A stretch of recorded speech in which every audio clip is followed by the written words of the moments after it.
Scarlett, and in this video I'm going to be discussing how to embrace the dark side of your feminine energy.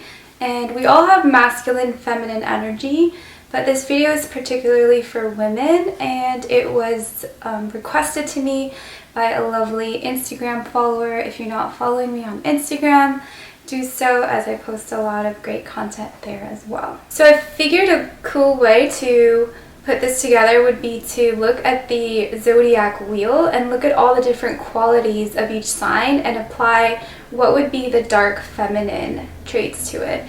So dark feminine doesn't mean really evil or anything bad. It's more about just like the shadow, the taboo, and that side of us that we really want to bring out but we don't for some reason because of parental programming or society or religion or whatever. So this is like how to really tap into it. So I'm going to go through the zodiac wheel, and I definitely suggest to look up your north node placement, which your north node in Western astrology is the sign that if your soul reincarnates is going to become, and so it's what you're learning the most in this lifetime.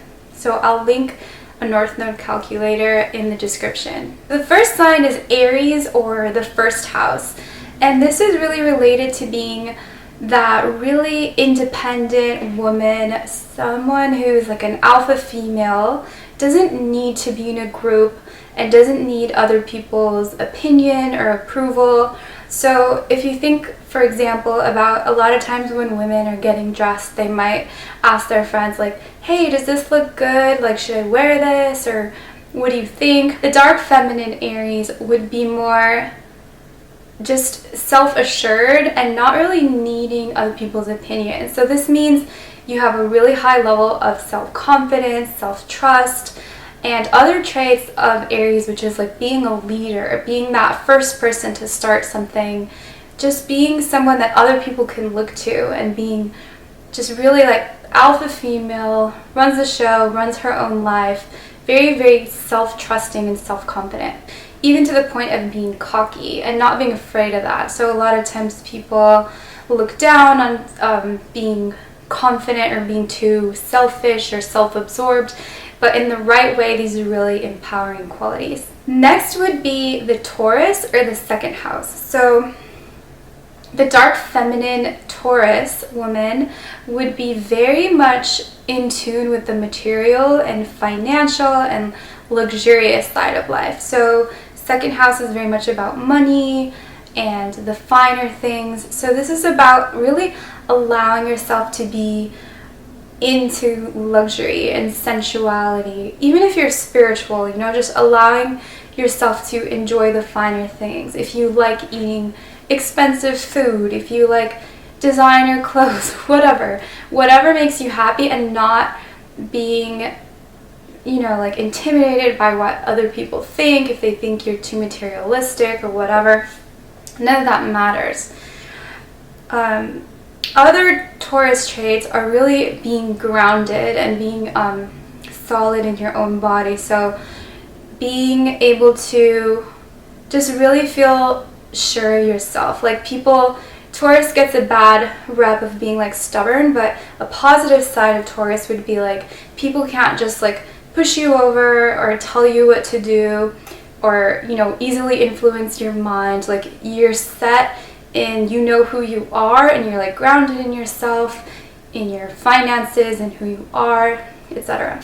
This also means that you have high standards for yourself, what you accept, what you like, and you're comfortable in your own skin. Again, another form of just being confident more in the body and in the physical parts of life. Next we have Gemini, or the third house, and the dark feminine Gemini is really comfortable with the aspects of the mind and communication.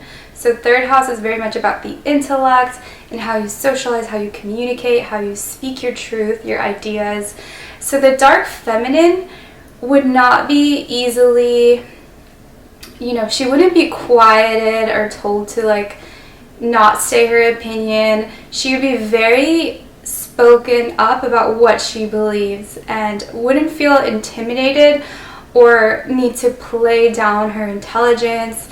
You know, sometimes women think oh, like you can't be too smart, you know, like that's not attractive, whatever. And it's just like nonsense. Like the dark feminine knows how to use her intelligence in a very sexy, seductive way where it makes her more attractive. She knows how to be more witty, more cunning, more just staying one foot ahead, one step ahead of the game, not being easily tricked by people's nonsense, their game playing, just being very erotically intelligent. So really speaking your truth, so not being like quiet wallflower, being more just spoken up, you know, in a graceful, classy way, but just speaking your truth, knowing who you are, sharing your ideas, not caring about fitting in, just really the power of the voice, the power of the throat.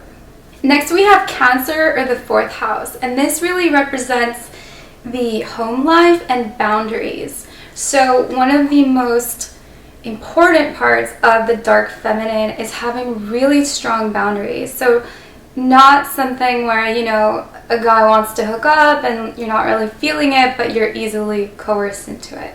It's more about just no, and really having a strong no, whether that's going out to a party and you don't really feel like it, or, you know, someone trying to influence you to like something and you just don't like it. So having really strong boundaries, which is related to the home. So if you have strong boundaries inwardly, you also have a nice strong boundaries in your home, kind of like as within, so without.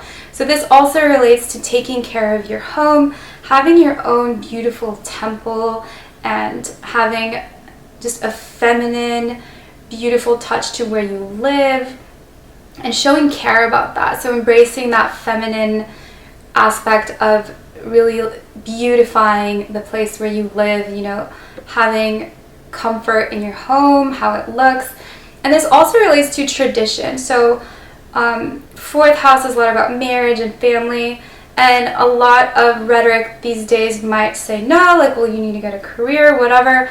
And that's not for every woman. So if you're more someone who just wants a traditional life and wants to just get married and have the man be providing for you, or have something more along those traditional lines, it's about embracing and being okay with that. And every woman is different. So if that's for you, just being okay with that, being okay with, I'm more of a homebody and I like my home life, and I'm owning that. And that's part of embracing the dark feminine, is embracing whatever the feminine means to you, and that's different for everybody. Next we have Leo, or the 5th house. This is really about big lioness energy. Lionesses are the queens of the jungle. They're okay with being seen. It's a very also alpha energy, big energy. It's about having all eyes on you, being okay with attention. So a lot of the times the feminine, even just ancestrally, we've been told, you know, like to play it small, be in that, you know, like supporting role to a man and whatever. And this is really about like just owning that, like being the top lioness of the jungle, being okay with being outdoing someone, or not really caring if people are intimidated by your strength or that you're getting a lot of attention. So this includes the way you dress, you know, like being comfortable. If you like dressing in a way that gets attention, you know, bright colors, or something that's theatrical to you, something like being like the siren archetype, or just being very someone who's magnetic and draws people to you, and being comfortable with that. Really not caring if people are, you know, going to be jealous, whether it's your looks or what you have or what you do. It's about shining, right? So the lioness just shines her light and others admire, and just embracing them. Next we have Virgo in the 6th house, and this is very much about paying attention to detail, especially detail in regard to health and appearance. So this is about embracing looking after yourself, eating good foods, eating organic foods, not being afraid to be high maintenance when it comes to anything, particularly your well-being. So if you're at a restaurant and you order something, sometimes people, they might just stay quiet or be like, oh, I don't, I'll just accept it, I don't really like it. And the dark feminine Virgo has really high standards, is very detail oriented, so if there's any single thing she doesn't like, she will let the waiter know and change it out, And it's just about having that mentality in life, not about being rude or, not having grace and kindness, but just about not settling for anything less than your standards. And that's when it comes to food, when it comes to people you date, when it comes to the environments you allow yourself to be in, just being super selective, super meticulous, and everything counts. And especially on the spiritual path, the more you become intuitive and sensitive, the more it's super important the energy that you allow in, whether that's internally or in your environment. You have to be super, super careful. So the dark feminine has no problem with being super, super high maintenance with what she allows to be her reality. Next we have Libra, or the 7th house. So dark feminine Libra is the social butterfly. She's someone who's very comfortable meeting people, flirting, being charming, being charismatic, not afraid to shine when it comes to social graces, a lot of Venusian energy. So also the sensual side, but more so where Taurus is Venusian and more about the material and the self-gratification. Libra's Venusian energy is more about being very sensual when it comes to relating to people, when it comes to intimacy and being connected with others.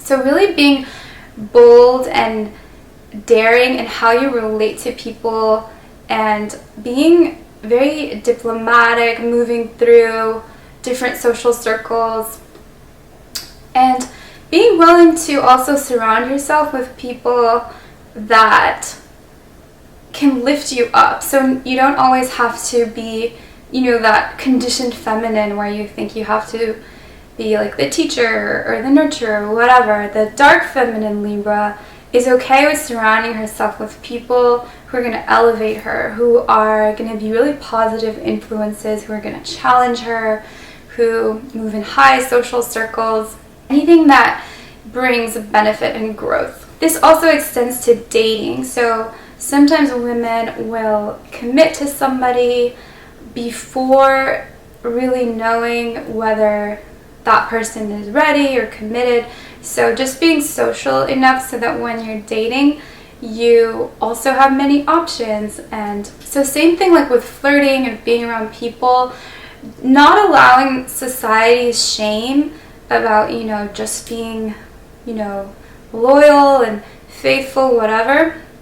That's not until you're seriously with someone or you're married or whatever. So allowing yourself, your feminine energy, to be delightful, graceful, fun, socializing, and doing that on your own terms. Next we have Scorpio, or the 8th house. And this one's very dark feminine for the dark feminine, because this is literally the sign and the house of sex and death. So it's very dark energy, but it's also very sexual. It's very about embracing your sexual energy and embracing other taboo things. So everything taboo, like the occult, dark things, not necessarily like bad, but just things that people are afraid to really explore. So things that are transgressive, different types of things. Could be like BDSM, or things that aren't necessarily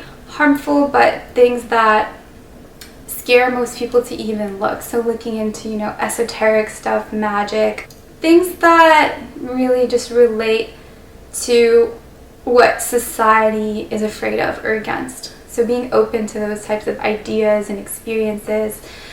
And when it comes to sexual energy, this is really about owning your sexual energy, whether that's with yourself and self-pleasuring, or loving your body or sexuality, or with a partner, just exploring the taboo sexually, or just being very deep and intimate with your sexuality. definitely just not allowing anyone else to tell you how sexual to be. You can do this, you can't do that. The dark feminine makes her own rules when it comes to something as intimate as her body and her sexuality. Next is Sagittarius, or the 9th house. Sagittarius, if you know any, they're very outgoing, they're very adventurous, rebellious.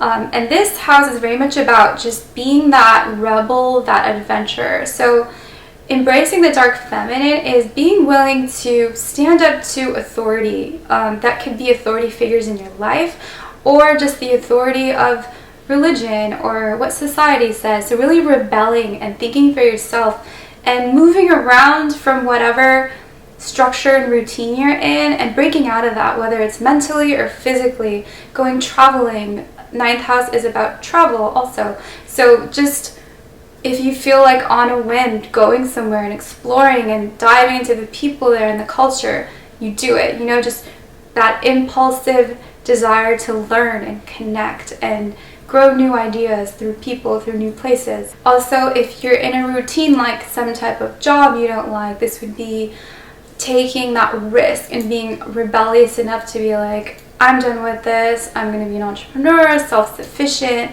being very in that fire, self-starting, independent, rebellious energy. Next we have the 10th house and Capricorn, and this is very much about your career life. So this energy is really alpha female boss babe energy. So this is the woman who's the CEO, who has her own empire and doesn't let any fear of being too masculine or fear of not finding a man or whatever stop her from really building her life financially. And she trusts that she can build her career and have a lot of money and be self-sufficient and still be feminine, and that the right man will meet her at that level. Moving on to Aquarius and the 11th house. Dark feminine Aquarius is rebellious like the Sagittarius, but more so with idealism and ideology and the ideas she wants to share with society and lead. So like new movements. This is the woman who's like the political advocate for, you know, standing up against crazy bills in Congress that, you know, seek to take women's rights away. Being willing to organize and lead a new group, whether it's, you know, spiritual ideas or social ideas. Someone who's here to bring in the Aquarian age, so bringing in, which very much is bringing feminine leadership also back into things. So being willing to lead new spiritual movements, new ideas, new concepts, and bringing people together. 11th house is very social, so being the social icon, the leader of the change that the world is waiting for. And last but not least, we have Pisces and the 12th house. So dark feminine Pisces is very, very into the spiritual, imagination, occult, that side of life that's the paranormal, that's not what you typically see. So this is a woman who embraces her witchy side, who is comfortable doing magic. A lot of people are afraid of magic because they associate it with black magic, or they think, you know, don't look into the occult, or that's what the religions tell you, is don't look into the occult, it's demonic and blah blah blah. But the truth is, those things are only a threat if you have a weak nature, if you're easily seduced by the darkness. And even if someone does get tripped up in that stuff, they end up learning quickly not to mess with things like that. So someone who embraces her Piscean energy is comfortable with going into herself, into her own emotional depth, her own spiritual depth, and really feeling, really intuiting that invisible side of life, that side of life that really can lead to so much of our power, but no one talks about because it's still a very masculine world and people are thinking rationally, you gotta work hard, all this nonsense. The dark feminine Piscean woman is very much willing to manifest and just receive abundance and love and money and beauty, everything, just by using that feminine power, that manifestation power, and believing in herself, believing in it, and being okay with people not understanding and thinking she's weird or different, just really owning it, owning your witchy side. So that's what I have for this video about embracing the dark feminine energy. I hope you guys liked it, and let me know what you think in the comments, if you relate to any of these signs or what your North Node is. And if you have any requests for any YouTube topics, you can send me a message on Instagram and I will see if I can make a video about your topic. And thank you for liking, sharing, subscribing, and I'll see you in the next video.